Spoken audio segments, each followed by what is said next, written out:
My name is Elena, and I'm 51 years old. 3 months ago, my husband of 26 years looked me straight in the eye, kissed my forehead, and told me he needed a retreat to reconnect with God. He packed a small bag, took his Bible, and even hugged our dog goodbye. What he didn't take with him was shame, because 2 days later, a mutual friend sent me a photo. There he was, lying in a hammock on a tropical beach with his lover, a woman half his age, barely dressed, sipping champagne like she just inherited the world. But here's what she didn't know. I had already emptied every single account in his name. He thought he was leaving me behind to rot in sadness. But he left too late. Because 1 week before he vanished, I found a document tucked between our mortgage papers. My late father's will. Turns out the house he swore was ours was actually mine. So was the farmland behind it.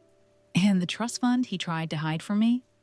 He didn't know I'd become friends with his banker's assistant, Jolene. She had a guilty conscience and a big mouth. When I realized he was preparing to steal everything I had left of my father's legacy, I acted. Not out of revenge, out of survival. But nothing prepared me for what came next. Because the woman he ran off with, she wasn't just a fling. And what I uncovered about their plan shook me to the core. They weren't after love. They were after me. And they thought I was too broken, too old, too slow to see it coming. They were wrong, dead wrong. Our home was built in 1946, a modest brick house on the edge of the hills, surrounded by the same oaks my father planted when he returned from the war. It smelled like old wood, rain-soaked earth, and sometimes lavender, my mother's touch. After her passing, my father lived here alone until he was taken by a stroke one cold morning. He left everything to me, his only child. But I didn't know that then, because my husband, Robert, took care of the paperwork. Always had. He was the kind of man people trusted at church, always early, always smiling, always the first to lead prayer. But behind closed doors, that smile stiffened, his voice hardened, and slowly, I forgot the sound of affection. Robert didn't hit. He didn't scream. He did something worse. He erased me. Little by little, my name disappeared from accounts, from decisions, from life. Our daughter, Amelia, saw it too. She once said, "Mom, he talks to you like you're a stranger." But she was busy with her new job out of state, and I didn't want to burden her. Then came Jolene. She worked at the local bank, where Robert made monthly investment visits. One afternoon, while closing my own small account, she leaned over and whispered, "I think you should look into the trust." Her eyes said what her voice couldn't. That night, I went through every drawer in Robert's office, and there it was. My father's will, clearly stating everything belonged to me. Everything. I stared at those pages for an hour. Then I called a lawyer. I wasn't ready for war, but I was done playing dead. The lawyer's name was Mr. Halpern, an older man with cloudy glasses and a voice that reminded me of my father's. He didn't flinch when I told him everything. The trust, the house, the missing documents, the secret trips to the bank. Instead, he asked me one question. Are you ready to protect what's yours? That was the moment something in me snapped into place. We moved fast.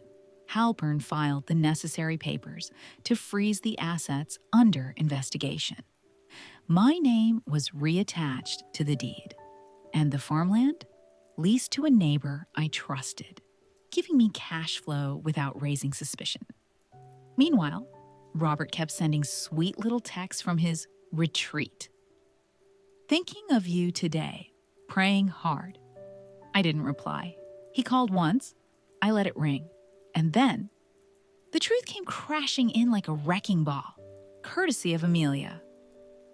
"Mom," she said over the phone, her voice trembling. "I think Dad's with someone. Her name's Mara. She used to come to the prayer group." Mara. I remembered her. Bright lipstick, high heels in church, always touching someone's arm when she talked. "You okay?"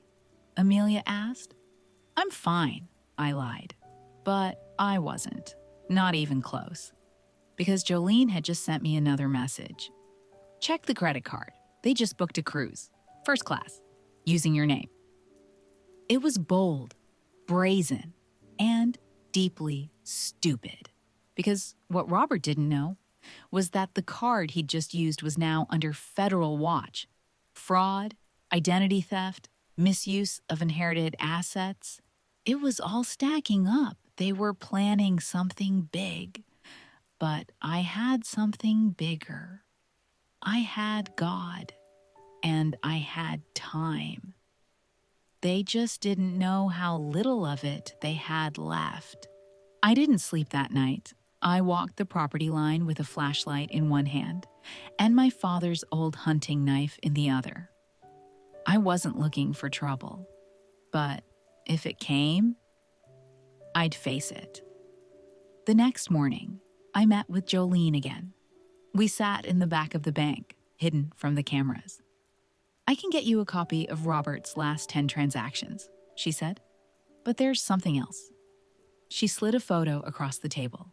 Robert, Mara, a man I didn't recognize. "Who's that?" "Private lender," she said. "They're trying to mortgage the land using forged documents. It's fast cash. Dangerous stuff." "They're not just stealing anymore," I whispered. "They're gambling with my life." I left the bank shaking but focused. And then I did what I should have done from the beginning. I walked into church, alone, sat in the back pew, eyes closed, fists clenched. "God," I whispered, "I don't know what you're doing, but I know you see this. I know you see me. And I'm not asking for revenge. I'm asking for truth, for justice, for peace. Please." The weight in my chest cracked wide open. Tears came. But they didn't weaken me. They baptized me. That night, I emailed everything to the sheriff's office.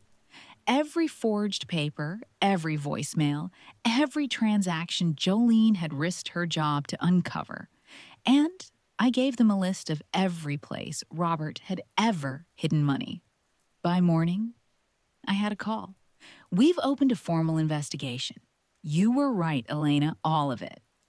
And just like that, I stopped being the hunted and became the witness. 3 days passed, no calls, no threats, no movement. I knew better than to feel safe. That's how predators work. Silence before the pounce. Then the knock came. Not on the door, but on the window. Amelia screamed. I ran, and there he was. Robert, standing on the porch, hands raised like he was some kind of victim. "Elena, please," he said through the glass. "Let's just talk." I stepped outside, holding the phone in my hand. "The sheriff knows you're here. You're in violation."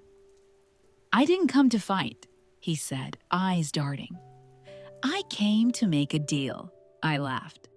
"You want to make a deal with the woman you betrayed, lied to, tried to destroy?" He didn't answer, but the trembling in his jaw betrayed him. "I'm losing everything," he whispered. "Mara's gone. Took what was left." So that was it. She used him, then left him. "Now you know what it feels like," I said, walking back inside. But something didn't sit right. Why show up now? Alone? That night, as I locked the doors, Amelia handed me an envelope. It was taped to your car. Inside was a photo of me and Amelia on the porch, taken that morning, with a message scrawled on the back. "You think you've won. You haven't even started to lose. It wasn't Robert. It was her. Mara, she wasn't gone. She was watching, and whatever she was planning, it wasn't over. I woke to sirens. Blue and red lights flashed through the curtains like lightning. I ran outside barefoot, heart pounding. Sheriff Collins was already at the fence. "Elena," he called out, "there's been a break-in at the farm's west shed. We caught someone on the property." I froze. "Mara?" He nodded. "She had a gas can and bolt cutters. Looks like she was trying to sabotage the irrigation tanks." I stared at the field, my father's land, my legacy, and felt something in me ignite. "Can I see her?"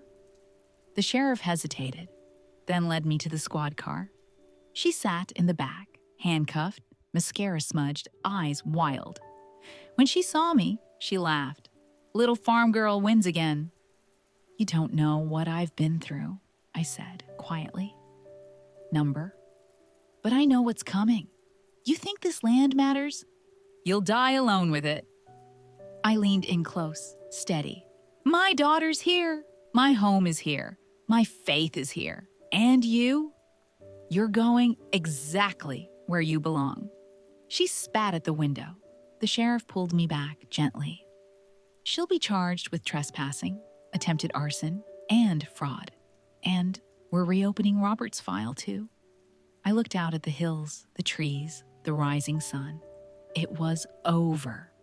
Not just the fight, the fear, the silence, the pretending. And then, like a whisper in my chest, I heard it. "No weapon formed against you shall prosper." And for the first time in a long time, I believed it. I began receiving calls from unknown numbers. At first, I ignored them. Then came the envelope on my porch. No stamp, no return address. Inside was a single sheet of paper, typed in all caps. "Stop looking, or you'll lose more than money." No signature, no fingerprints, just the smell of cheap perfume. Mara. She wanted to scare me, intimidate me, but it only confirmed what I suspected. They were desperate, and desperate people make mistakes. I called Mr. Halpern. "We need more protection," I said. "I already filed for emergency injunction," he answered. "But Elena, be careful. Wolves don't bark before they bite." That night, I slept with a hammer beside the bed. The farmhouse felt colder, lonelier. Even the old floorboards creaked like they were warning me. But I didn't break. I planted tomatoes the next morning, watered my lavender, and waited. Then Amelia showed up, unannounced, her face pale. "Mom, Dad called me. He said you were unstable, that you needed help." I couldn't hold back the tears. "Sweetheart," I said, "he's trying to control the story, to make me look crazy. But I have proof. All of it." We sat at the kitchen table, and I laid everything out. The trust, the documents, Jolene's messages. Amelia didn't speak for a long time. Finally, she whispered, "He's not the man I thought he was." "No," I said, "he never was." Then she looked at me and said something I'll never forget. "He forgot who you are." But I didn't. And neither did God. For the first time in weeks, I felt strong. But that strength would be tested sooner than I imagined. 2 days later, the sheriff knocked on my door. He wore a stern face and held a clipboard. "Elena Carson?" "Yes." "You've been served." It was a civil suit filed by Robert. He was suing me for theft, claiming I had illegally moved funds from his private accounts, endangered his credit, and damaged his reputation. The audacity nearly made me laugh, but then I read the final paragraph. He wanted the house, the land, the trust, all of it. My hands trembled, but my heart didn't.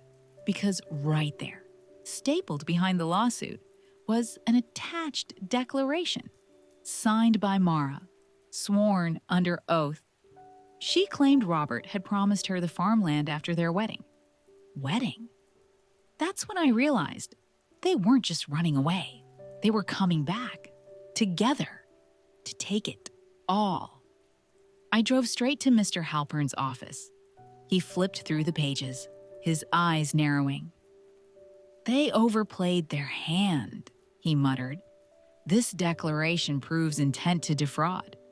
You don't just win now, Elena. You bury them." "But they're planning something," I said. She left perfume on my porch, a threat. "I don't think they care about the law anymore." Halpern paused. "I believe you," he said quietly. "But if they step 1 inch out of line, we strike first." Then he looked me in the eyes and added, "The Lord is your strength." Psalm 28, 7. Never forget who's really fighting for you. I nodded, swallowed my fear. Because this wasn't about money anymore. It was war, and I wasn't afraid of fire. I was born in it.